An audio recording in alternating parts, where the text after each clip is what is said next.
Hi guys, welcome to my YouTube channel. So ఇవాళ అయితే egg fried rice ఎలా చేసుకోవాలో చూపిస్తా, స్ట్రీట్ స్టైల్. ఫస్ట్ అయితే ఒక ఎగ్ బీట్ చేసుకొని దాన్ని అయితే మంచి ప్యాన్లోకి వేసుకోవాలి అండ్ క్లీన్ ఆయిల్లో వేసుకోవాలి. అండ్ నెక్స్ట్ దాన్ని కొంచెం ముక్కల కింద చేయాలి. సో మీకు కావాలితే కొంచెం పెద్ద ముక్కల కింద చేసుకోవచ్చు. నేను అందరికీ రావాలని కొంచెం చిన్న ముక్కలు చేసుకున్నా. తర్వాత క్యాప్సికమ్ వేయండి. క్యాప్సికమ్ చాలా బాగుంటుంది. తర్వాత క్యారెట్స్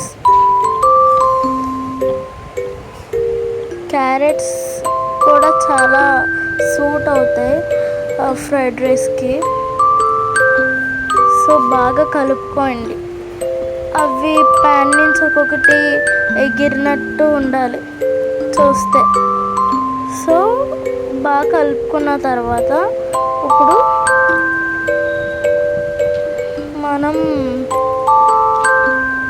రైస్ యాడ్ చేద్దాం. నేనైతే బాస్మతి రైస్ వాడుతున్నా. చూసారా, బాస్మతి రైస్. చెయ్యి కాలిపోయింది. సో ఫస్ట్ అయితే బాగా మిక్స్ చేస్తాను. తర్వాత కొంచెం black pepper powder and next వచ్చేసరికి కొంచెం సాల్ట్. నేనైతే పింక్ సాల్ట్ యాడ్ చేశాను. మీకు ఏ సాల్ట్ కావాలితే సాల్ట్ యాడ్ చేసుకోవచ్చు. అండ్ నెక్స్ట్ కొంచెం చిల్లీ సాస్. నేనైతే గ్రీన్ చిల్లీ సాస్ వేసుకున్నాను గైస్.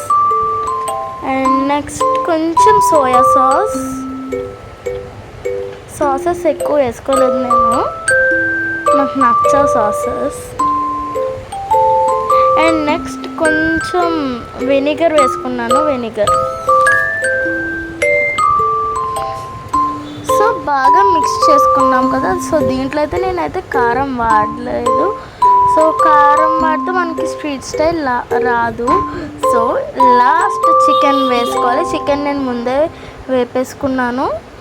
సో దాని రెసిపీ కావాలితే కామెంట్ చేయండి. Please subscribe.